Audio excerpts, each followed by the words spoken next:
Clara sat at the edge of the wagon, her gloved fingers clutched around the fabric of her dress as though it were the only barrier between her and the world.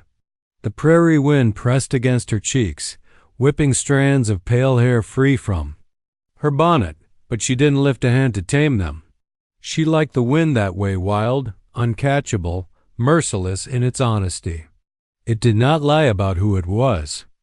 Mended. Behind her, the voices of the wagon train drifted, women hushing children, men calling orders, the groan of wooden wheels dragging through dust. It was a world she was supposed to belong to, but Clara carried her own silence like a shadow. Others called her quiet, meek, or perhaps pious, but they never guessed the truth. She had built walls so high around her heart that no one could climb them.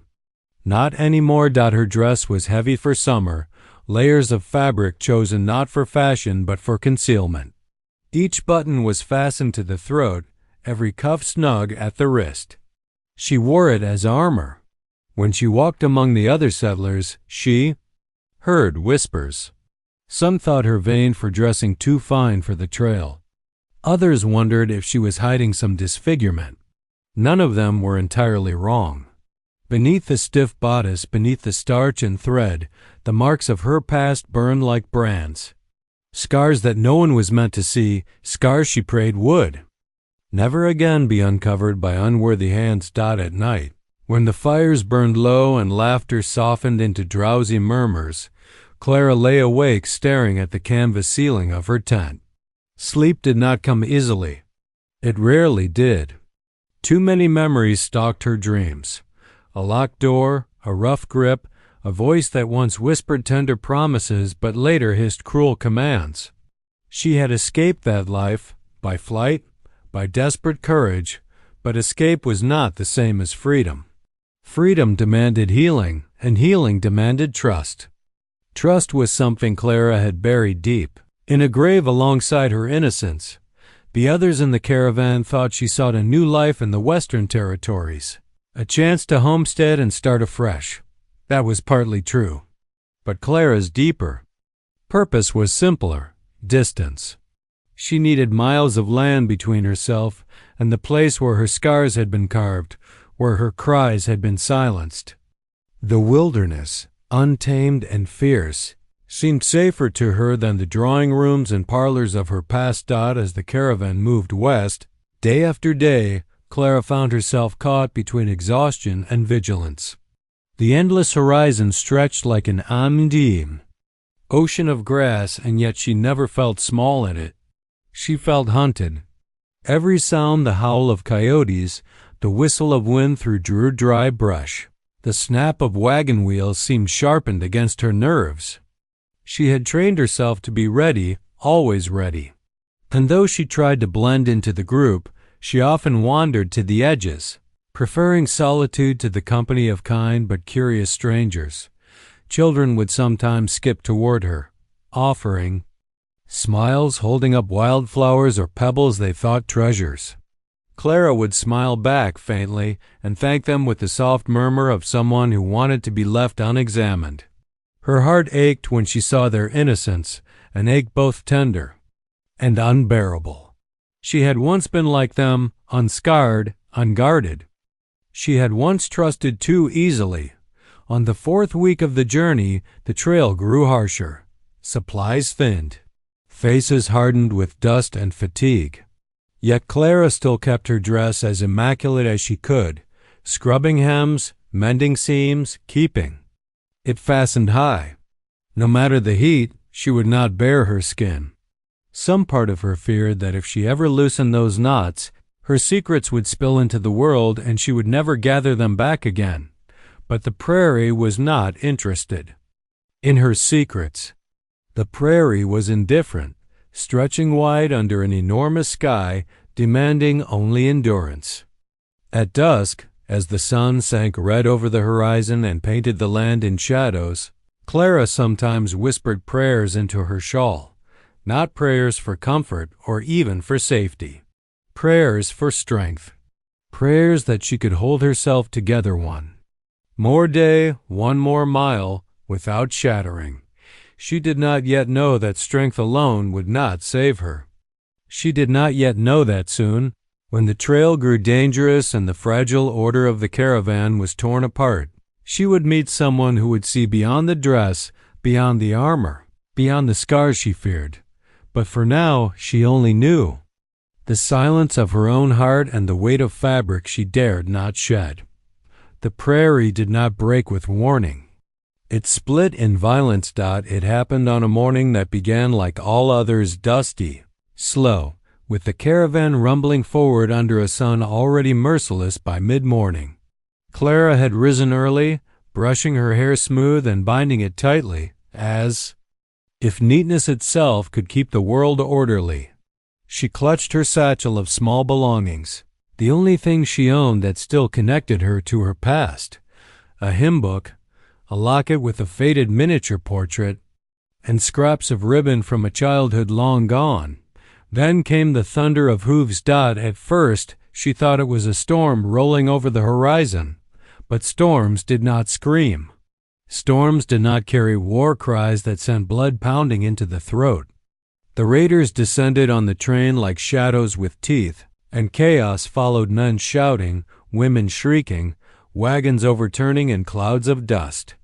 Clara froze, breath lodged in her chest, until someone seized her arm and dragged her behind a broken wheel. Gunfire cracked. The air reeked of smoke and sweat. She remembered very little clearly after that. Someone told her to run. She ran. She clutched her skirts in tight fists, stumbling over brush and stone, her bonnet torn free, her lungs burning. When she dared to look back, the train was a blur of movement and terror.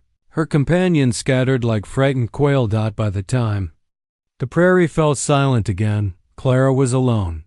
The sun glared down with pitiless eyes, baking the ground, drying her tongue to leather. She walked until her boots blistered. Her body swayed with exhaustion, yet she kept moving because stopping meant admitting that she was truly, utterly lost. As dusk sank across the horizon, painting the grasses gold and shadow, Clara collapsed near a dry wash, her body curled into itself. Her dress, once her armor, now felt like a weight dragging her into the earth. That was when she saw him. He appeared on the ridge above, framed against the falling sun, a silhouette of strength, straight back, tall, the lean muscle of a rider who belonged to this land. His dark hair caught the last light, his face carved in quiet stillness. An Apache. Clara's breath caught, fear slicing sharper than the hunger in her belly. She had heard tales from the caravan, tales painted in blood and terror. And now one of them stood before her, watching. Her first instinct was to shrink, to make herself small. Her fingers gripped the fabric at her throat, the old reflex returning. Don't untie my dress. She thought he might strip it from her, take what he wished, leave her broken. That was what men did. That was what men always did. But he did not move toward her, not at first. He studied her with a gaze that seemed less a predator's and more a question. Then, slowly, he descended the ridge and approached, each step deliberate, his hands visible and empty. Clara's heart thrashed against her ribs, and when he drew near, she saw the details of him, the strong line of his jaw, the calm depth of his eyes, the scars along his forearm that looked not cruel, but earned. He crouched near her, and instead of reaching for her dress, he reached for the flask at his side. He held it out, not pushing it into her hands, but offering it, waiting. Clara stared at the water, her lips cracked, her throat parched. Every instinct screamed that it could be a trick, yet her body ached with thirst. At last, with trembling fingers, she took the flask. She sipped. Coolness slid over her tongue, down her throat, and she almost wept with the relief of it. When she handed it back, he nodded once as if acknowledging a pact. No words were exchanged. She did not know his language, nor he hers, but silence itself spoke. It told her he had not saved her to harm her. At least, not yet. That night, as the stars burned cold and sharp overhead, Clara sat by a small fire he built. He did not touch her. He did not demand. He only sat near, his presence both unsettling and strangely protective. She wrapped her shawl tight around her shoulders, heart still pounding, but a flicker of something new stirred beneath the fear. Not safety, not trust, but the faintest, most dangerous possibility of both. She did not yet know his name. She did not yet know why he had chosen to spare her. But she would. And that knowledge would unravel everything she thought she knew about herself, her scars, and the men who shaped her fate. Sleep came in fragments. Clara dozed in fits, her body curled tightly around itself, one hand always at her collar as though guarding the buttons of her dress. Each time the fire cracked or the night wind rattled through the brush, she startled. Awake, certain some hand would be upon her. But it was never so. The Apache, her silent companion, remained near yet apart, seated with the stillness of stone, eyes reflecting firelight like a watchful wolf. 3 nights passed in this way. 3 nights of silence, of shared water and the simplest of foods, of glances that carried questions neither could ask. Clara's fear dulled into wariness, and her wariness grew laced with a reluctant curiosity. He had not spoken a word to her, though once or twice she caught him murmuring to himself in a low, resonant voice as though conversing with the night. On. The 4th night, a storm broke out. It came suddenly, wind sweeping the prairie flat, rain lashing sideways. They sheltered beneath a rocky overhang, fire sputtering, their bodies pressed into narrow space. Clara's heart raced with the storm's fury, and in the press of shadow she felt her old dread returning, thick and suffocating. She curled tighter against the stone wall, clutching her skirts, praying he would not use the darkness as other men had before. When the thunder rolled close overhead, she flinched violently. He turned to look at her. For the first time, she saw his eyes clearly. Even in the dim glow, their depth startled her. Not cruel, not greedy, watching, measuring, concerned perhaps. He reached a hand toward her then, not roughly. Slowly, palm upward as though inviting her to take it. But Clara's mind flashed with memory. A locked door, a hand seizing fabric, a voice commanding, "Do not resist." Her breath broke into ragged sobs. She shoved herself back against the stone, both hands clutching at the neckline of her dress, fumbling at the buttons. "Don't untie my dress." The cry tore out of her before she could choke it back. The words cracked like lightning, raw, jagged, drenched with terror. For a long, endless moment, silence followed. The rain hammered down, the storm raged, but between them there was only stillness. His hand hovered in the air, then fell back to his knee. Clara trembled, her nails biting into fabric. Her whole body shook with the effort of holding herself together, as if her seams might split and spill the secret she guarded. She could not meet his eyes. She expected anger, mockery, perhaps worse force. She had dared to defy him, dared to accuse him of what men expected of women, but none of that came. Instead, she heard a sound low and strange. Not laughter, not threat. A murmur in his tongue, words she could not understand, spoken with the cadence of an oath. When she finally risked a glance, she found him watching her with an expression she could not name. It was not pity, nor the hunger she feared. It was something steadier, heavier, like a vow laid silently between them. He made no move toward her again. He turned instead to the fire, coaxing its flame back to life, his broad shoulders outlined in orange glow. Clara sat, frozen, her pulse still thrumming, her cry echoing in her ears. Gradually, shame seeped in to replace her terror. Her voice had betrayed the rawest wound within her, exposed what she had vowed never to reveal. She wished she could snatch the words back, bury them deep. Yet he did not look at her differently. He did not look away either. And in that strange balance, his restraint, his unshaken presence, something shifted. A seed no bigger than a breath, fragile and unformed, was planted in the soil of her guarded heart. That night, long after the storm passed and the prairie returned to its whispering silence, Clara lay awake. Her fingers still curled at her dress, but less tightly. She remembered the way his hand had hovered, offering rather than taking. She remembered the words she had shouted, and how he had answered not with violence but with silence. It frightened her, that silence. And yet, against her will, it also comforted. For the first time since she had fled her past, Clara wondered if not every man's hand was meant to harm. She would not trust him yet. Not fully.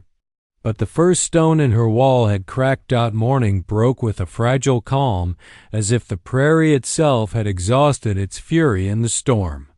The grasses glittered with droplets, and the horizon gleamed under a sky rinsed clean. Clara sat apart from him, her dress still damp, her hair unbound and heavy down her back. She felt raw, stripped not by hands but by her own words the night before. "Don't untie my dress." They echoed inside her, humiliating, as though she had bared something uglier than scars. She expected distance now, maybe contempt. But when she risked a glance at him, he was busy at the fire, breaking sticks, setting them carefully, coaxing warmth back into the day. His movements carried no agitation, no cruelty. They were patient, steady, the work of a man who lived by rhythm rather than impulse. When he turned toward her, his gaze brushed over her face, her hands, her posture. He did not linger on her chest where her grip still hovered protectively over her buttons. Instead, he dipped his chin once, a gesture that seemed to say, "I heard you." "I will not cross that line." It unsettled her more than anger would have. Men she had known before had treated her boundaries as challenges, things to test, to bend, to break. But this one, this Apache warrior, had listened, respected, held back. His restraint was an unfamiliar weight pressing against her fear, confusing her defenses. Later that morning, he led her to a stream not far from their shelter. Clara trailed behind, her skirts snagging in the brush, each step reluctant. She half expected him to spring some trap, to demand repayment for water and fire. Yet when they reached the bank, he knelt first and drank, then gestured for her to follow. She crouched, wary, cupping water in her hands. The coolness soothed her cracked lips, and she almost forgot his presence until she noticed him watching. Not her body, but the reflection of her face in the water. For a moment she wondered if he saw past the veil she wore of silence and fabric down to the fractures inside. When she stood, he did something that startled her. He touched his chest with his palm, then spoke a single word. His voice was deep, resonant, carrying a certainty she could not mistake. Taza. Clara blinked. It was his name. He had given it freely. She opened her lips, but no sound came at first. Her throat was thick with hesitation. At last she whispered, "Clara." The name felt fragile in the air, like glass that might shatter if he handled it carelessly. He nodded, repeating softly, "Clara." Her name in his voice was strange, accented, but it landed with weight, like a stone placed carefully in her hand. She felt oddly steadied by a dot from that moment. Something unspoken stretched between them. Not trust, not yet, but recognition. She knew his name, and he knew hers. They were no longer shadow and stranger, but two beings bound by acknowledgement. Still, the memory of her outburst haunted her. That night, as they sat by the fire again, Clara dared to study him more openly. He sat cross-legged, sharpening a blade, his expression composed, his movements deliberate. He seemed capable of great violence, yet he wore it like a tool rather than a hunger. She wondered if he had known women who cried as she had, Women who clutched their dresses as though their lives depended on it. Her hands trembled in her lap. She forced herself to speak, barely more than a breath. "You didn't," the words tangled. She tried again. "You didn't try to—" He glanced up, and though he might not have understood her words, he seemed to grasp their meaning. He shook his head once, slow and deliberate. Then he tapped his chest again and murmured something in his tongue. The cadence was solemn, like an oath carved into stone. Clara didn't know the language, but she felt the truth of it. "I will not." Her eyes stung with unexpected tears. It was a promise she had never been given before, not without strings, not without lies. She turned her face away quickly, ashamed of her trembling. Yet in the hush of that prairie night, with stars kindling overhead, she let herself believe, if only for a heartbeat, that perhaps she was safe beside him. It was not love, not yet. It was not even trust. But it was the first breath of something larger than fear, the fragile beginning of faith. The days blurred into a rhythm, different from the wagon train, different from anything Clara had ever known. Life with Taza was stripped of chatter, stripped of expectation. There were no polite questions, no probing eyes, no hands reaching where they were not wanted. Only the sun rising, the work of surviving, and the silence that hung between them like a bridge not yet crossed. Clara did not know his language, but she began to hear its music. The syllables were round, the consonants sharp, yet each word seemed measured, purposeful, as if no breath should be wasted. Sometimes he would speak to the wind, to the fire, or to the land itself, and though she understood nothing, she listened as though it were prayer. One afternoon he beckoned her toward patch of brush. At first she stiffened, wary of what he might demand. But when he knelt, he plucked sprigs of green, crushed them between his fingers, and held them out for her to smell. The scent was sharp, medicinal, like pine and bitterness. Medicine, he said, his accent heavy on the English word. Clara hesitated, then repeated softly, "Medicine." He nodded, a small flicker of approval in his eyes. Then he touched the bruise along her wrist, the one she had hidden beneath her cuff. His fingers were careful, barely grazing, yet the contact made her breath catch. He pressed the crushed leaves against the bruise, wrapped her wrist in cloth torn from his own garment, then sat back. Clara stared at the bandage, her throat thick. No one had tended her hurts without asking something in return. No one had shown her care without cost. She whispered, almost to herself, "Thank you." He tilted his head, listening. She touched her chest lightly and repeated, louder this time, "Thank you." For a moment he only studied her. Then he tapped his own chest, met her eyes, and said in his language, "Ahi." She repeated, stumbling, "Ah." "Hi." A low chuckle rumbled from him, not cruel, but warm, like distant thunder rolling over hills. Clara startled at the sound, realizing she had never heard him laugh before. Something inside her softened, if only a fraction. From then on, they built a small lexicon between them. She taught him simple words in English: water, fire, food, sky. He echoed them, his voice deep, steady. In return, he offered the Apache words, repeating them until she could mimic the rhythm. They laughed when she mispronounced her tongue. Tripping clumsily, and for the first time since leaving the wagon train, Clara felt the edge of her fear dull beneath something else. The fragile thread of connection. At night, she sang. Quietly, shyly at first. Old hymns her mother had taught her, songs meant for kitchens and parlors, not wild plains. She did not know why she sang, perhaps to soothe herself, perhaps because silence had become too heavy. Taza listened without interrupting, his gaze fixed on the fire. Sometimes his lips moved faintly, as though echoing words he did not understand. Humming to her melody. The prairie no longer felt like emptiness. With him, it became a kind of classroom, a sanctuary. He showed her how to grind roots against stone, to make paste for fevers, how to watch birds to find water, how to read the clouds for storms. Each lesson carried the patience of someone who did not hurry trust, but tended it like a slow-growing plant. And Clara, for all her resistance, found herself answering with small gifts of her own. She mended the tear in his shirt with her careful stitches. She hummed while she worked, and when she caught him watching, she did not shrink away. She even dared to smile once brief, fleeting, but real.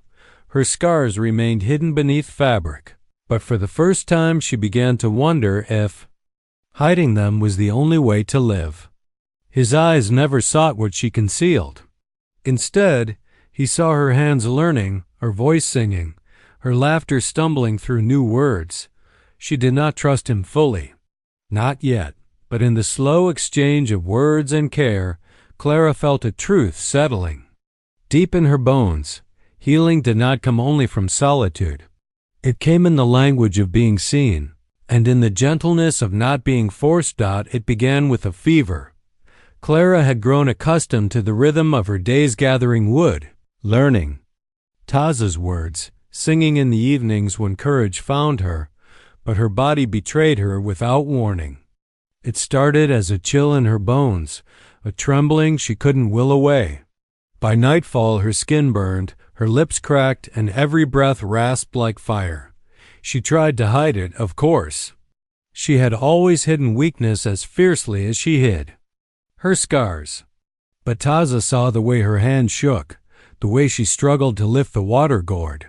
He crouched beside her, pressed a hand lightly to her forehead, and frowned. His touch was cool, grounding, and yet Clara wanted to shrink away, ashamed that her body might demand care. "No," she whispered hoarsely, clutching at the front of her dress as if it were still her shield.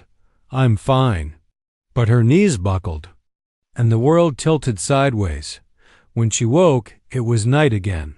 The fire flickered nearby, and she was lying on her side, breath shallow. A blanket covered her, though her dress clung damp with sweat.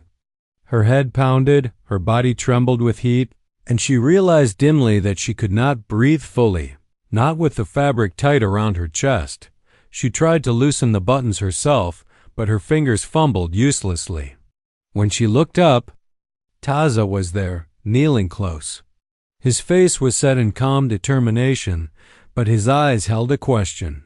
He reached toward the ties of her dress. Panic surged, violent and instinctive. Clara's hand flew up, gripping his wrist with surprising strength. "Don't!" she croaked, her voice breaking. "Don't untie it." Her mind flooded with memory. Rough hands forcing fabric loose, laughter sharp as knives, shame burning. Hotter than the fever now racking her. But Taza did not press forward. He froze, his gaze locked with hers, steady, unflinching, but patient. Then, slowly, he pulled his hand back and placed it flat against his own chest, as if to say, "I will not take what you will not give." Clara sobbed once, weak and trembling. Her body ached, and her lungs fought for air. She shook her head, tears spilling, then whispered, "I can't breathe." Something shifted in his eyes, then understanding. Without touching her, he mimed loosening the fabric at his own throat, then looked back at her, waiting for permission. Her heart pounded. Every instinct screamed to refuse. But the heat in her chest tightened, strangling. She forced her fingers to her buttons, fumbling. Twice she failed. On the third try, her strength gave out. With a broken whimper, she let her hands fall. Taza moved again, but this time so carefully it was almost reverence. He did not yank or tear. He undid each button as though handling something sacred, pausing after each one, giving her time to resist. Clara's eyes squeezed shut, tears slipping into her hair. She braced herself for disgust, for hunger, for cruelty. When at last the fabric loosened enough for her chest to expand, she gasped, dragging in precious air. Coolness touched her fevered skin where the dress gaped. She shivered violently, and then she realized he had seen. Her scars angry, puckered, pale against her skin lay exposed in the firelight. The marks of past torment, of violence endured, of nights she had tried to erase. No one had looked upon them without judgment before. No one had looked without pity, horror, or lust. Her eyes fluttered open, bracing for his reaction. But Taza looked away, deliberately. He adjusted the blanket around her shoulders, shielding her body once more, as if to say, "I see, but I will not stare." His gaze returned to the fire, his profile quiet, strong, unreadable. Clara's heart broke with relief. For the first time, someone had witnessed her scars and chosen neither cruelty nor pity, only respect. When sleep finally pulled her under again, she dreamed not of locked doors or tearing fabric, but of a vast open sky where she could breathe freely. And when she woke, weak but alive, she knew something inside her had shifted. The armor of her dress was no longer impenetrable. Someone had seen beneath it, and she had not shattered. Clara awoke to a world softer than the one she had left behind in fever.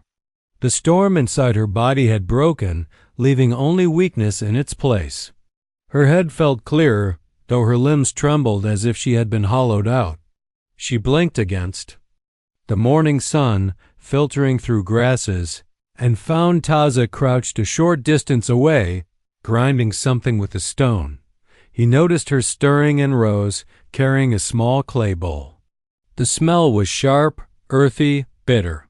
He knelt beside her, dipped his fingers, and touched the mixture gently to her lips.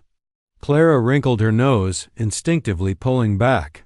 "Medicine," he said firmly, the English word now practiced on his tongue. Clara hesitated, but she remembered the fever, the way he had loosened her dress without taking more than he needed, the way he had turned his gaze aside from her scars. Slowly she opened her mouth. The paste was foul, but she swallowed. His hand lingered near her shoulder until she finished, then he nodded once. Satisfied. As she lay back against the blanket, her thoughts circled like restless birds. She knew he had seen. She knew he had seen the truth she had guarded so fiercely, the shame branded into her flesh. Yet he had looked away. It rattled her more than if he had stared. Why? The question burned inside her. The answer came the next evening. They sat by the fire, as they often did now. Clara had eaten what little food she could manage, and Taza worked silently beside her, repairing the leather ties of a pouch. The firelight caught the lines of his face, the strength carved into his features. She studied him in fragments, quick glances, afraid to linger too long. Without warning, he set aside the pouch and pulled the hem of his shirt over his head. Clara startled, stiffening, her body readying to flee. She clutched at her neckline. Out of habit, breath caught in her chest, but Taza did not reach for her. He did not come closer. Instead, he turned his torso toward the firelight, exposing the canvas of his own skin. Clara's eyes widened. His chest and arms bore scars, long, jagged, some pale with age, some darker, newer. They cut across muscle like lightning etched. In flesh, she stared, unable to look away. These were not marks of shame, but of survival. Each one told a story she could not hear, but could almost imagine. Battles fought, wounds endured, life carried forward. He touched one of the deeper scars along his ribs, then looked at her. His eyes held no triumph, no pride, only understanding. He tapped his chest, then hers, then opened his palms in a gesture that transcended language. Scars, both of them, shared. Clara's throat tightened. For so long she had believed herself ruined, her body marred beyond worth. But here, before her, was a man unashamed of his own wounds. His scars did not make him less, they made him real. And in showing them, He had offered her something far greater than words. Kinship. Her hand trembled in her lap. She wanted to reach out, to trace one of those lines across his skin, to feel the proof of his endurance. But fear held her back, as it always did. Instead, she whispered, almost inaudibly, "You're not ashamed." He did not understand the words, but he understood the tone. He shook his head firmly, then touched the scar again. His mouth curved faintly, not in a smile, but in a solemn acceptance. Clara swallowed hard, tears stinging her eyes. For the first time, she dared to loosen her grip on her own collar. She did not bare her scars to him, not yet, but she did not clutch her dress so tightly either.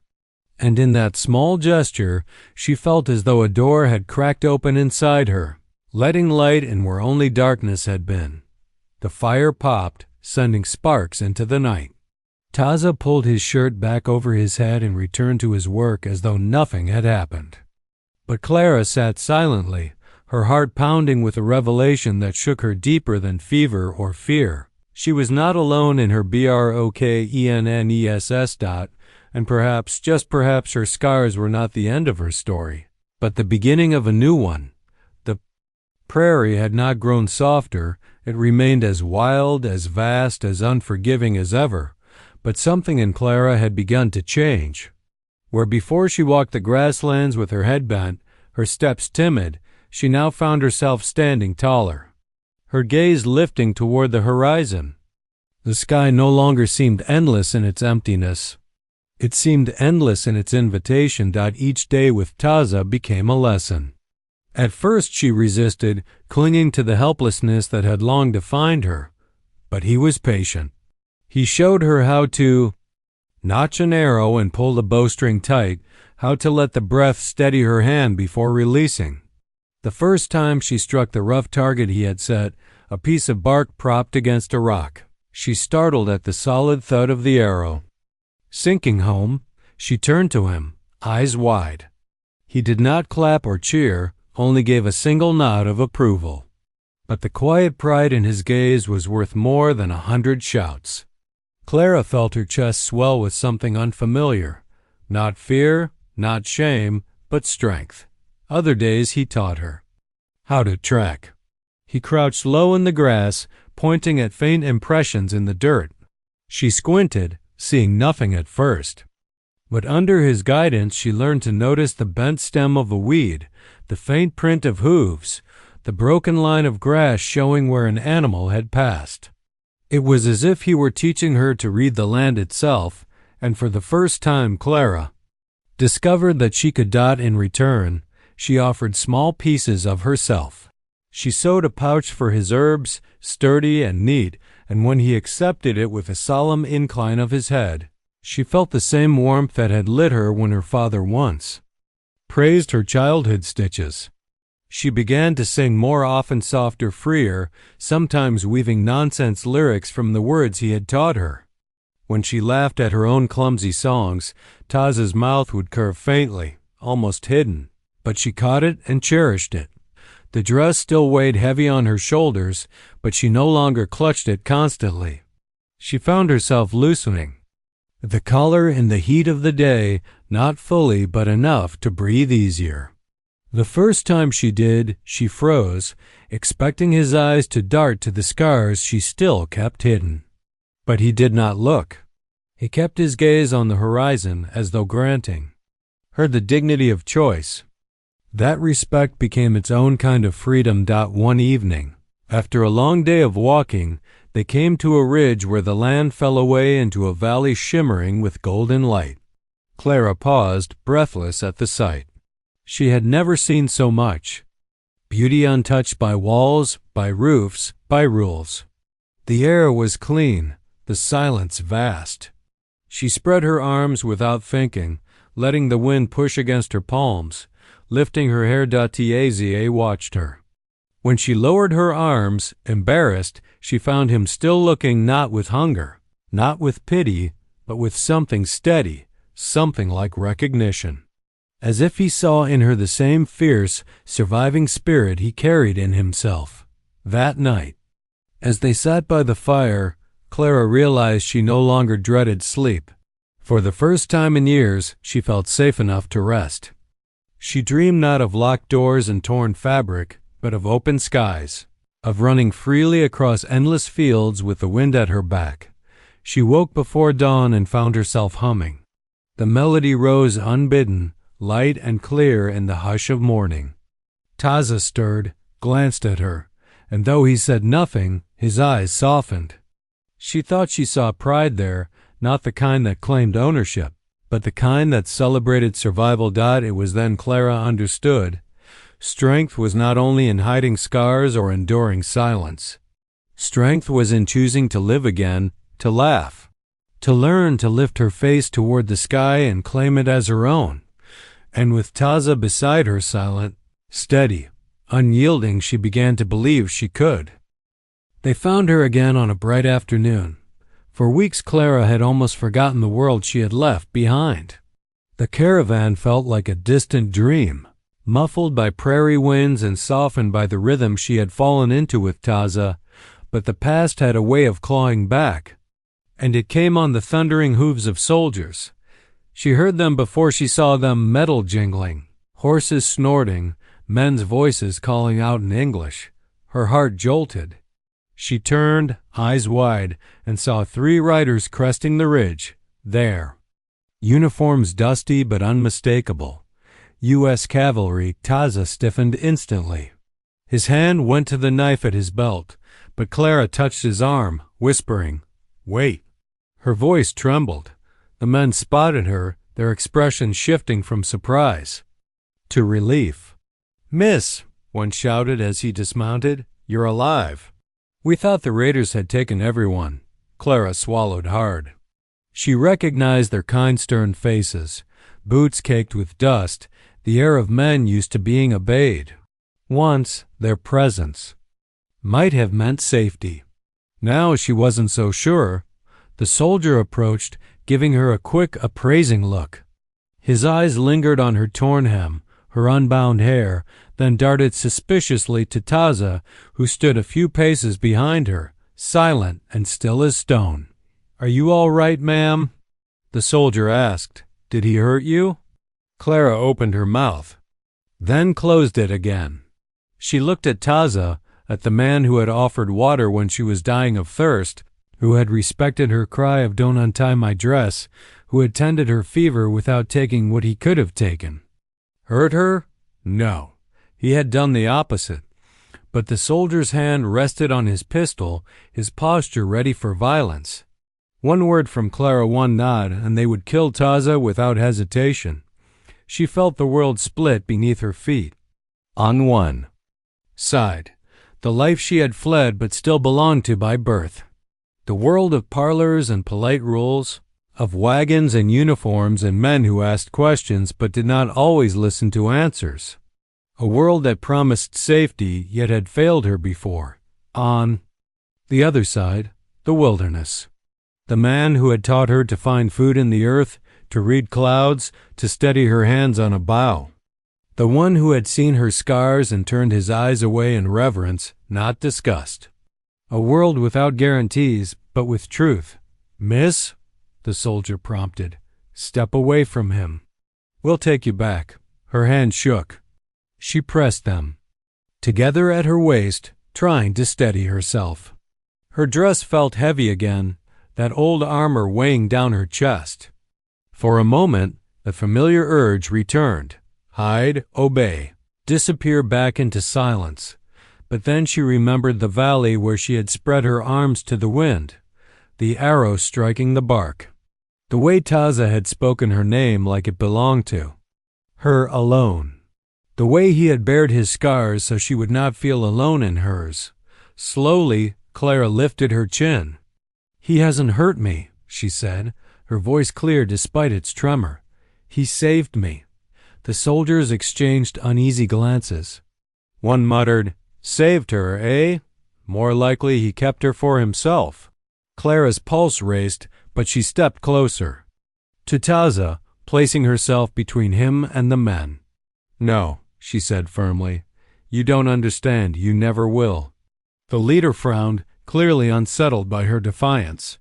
"Ma'am, you don't belong out here. You belong with your own people." Her throat tightened. The words cut sharper than he intended. Your own people. Who were her people now? The ones who had whispered behind her back, who had let harm find her, who would drag her back into silence? Or the man beside her, who spoke little but had given her more dignity than any of them ever had? She looked once more at Taza. His eyes met hers, steady, waiting. He did not beg, did not demand. He left the choice to her, and Clara realized that was the difference. He had always left the choice to her. Her answer came in a breath, spoken with a conviction that surprised even herself. "I'm staying." The soldiers tried to protest, but the firmness in her gaze stopped them. They muttered among themselves, finally mounting their horses again. With a last disbelieving look, they rode off across the prairie, their figures swallowed by the horizon. When they were gone, Clara let out the breath she had been holding. She turned to Taza. His face had not changed, but in his eyes she saw something unspoken, not triumph, not gratitude, but respect. She had chosen, not out of fear, not out of obligation, but because she wanted to. And in that choice, Clara felt stronger than she ever had before. The prairie night stretched wide above them, a velvet dome pierced with stars.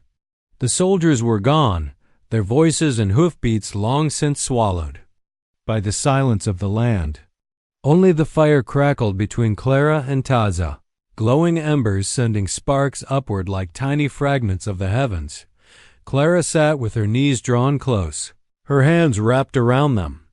She could still feel the echo of her own words, "I'm staying," reverberating inside her chest. Each time she replayed the moment, she felt a shiver of fear, but also an answering surge of something stronger, steadier. Freedom. Taza sat across from her, sharpening a stone point with quiet deliberation. His movements were steady, unhurried, as though nothing in the world had shifted. But Clara knew differently. Everything had shifted. For a long time, neither of them spoke. Clara had grown accustomed to his silences, how they seemed less like absence and more like a steady presence, as if the land itself breathed through him. But tonight, her heart beat too loud to let her rest. She needed words.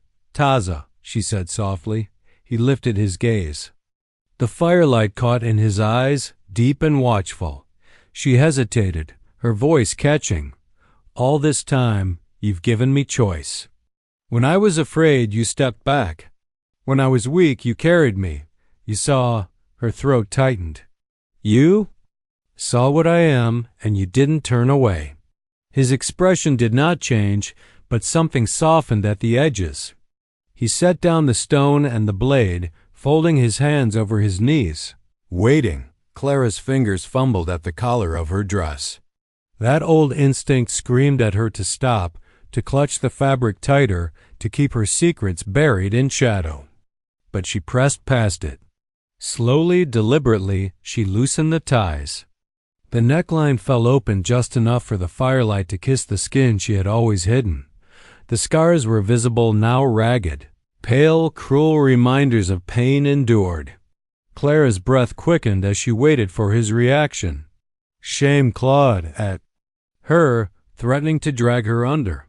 But Taza's gaze did not waver, nor did it devour. He looked at her scars as he had looked at the valley, at the horizon, at the tracks in the dirt, with recognition, not judgment. He lifted his hand, paused, and waited. The waiting undid her. Tears pricked her eyes. This was what set him apart. He would never take only offer. She nodded, and his fingers brushed lightly against her shoulder, reverent as a prayer. The touch was not possessive, not hungry. It was steady, grounding, like the earth beneath her feet. Clara closed her eyes, letting the warmth of his hand seep into her. For the first time, she felt her scars were not marks of ruin, but proof of survival lines of a story that had not ended, only changed direction. Her breath steadied. She placed her hand over his, pressing it closer. "Now," she whispered, voice trembling but sure, "now you may untie it." His hands moved slowly, carefully, as though each knot was a promise kept. He untied the dress not as one claiming a prize, but as one unwrapping something sacred. And when the fabric slid away, leaving her bared before him, Clara did not feel stripped. She felt seen. The night air was cool against her skin, but his presence was warmth enough. He bent his forehead to hers, and in the hush between them, she understood. Their bond was not built on conquest or fear, but on choice, trust, and the healing that comes when two wounded souls dare to meet in their brokenness. Under the wide desert sky, with the stars bearing witness, Clara did not flinch, did not hide, did not cry. She let herself be held. For the first time since her life had been torn open, she felt whole.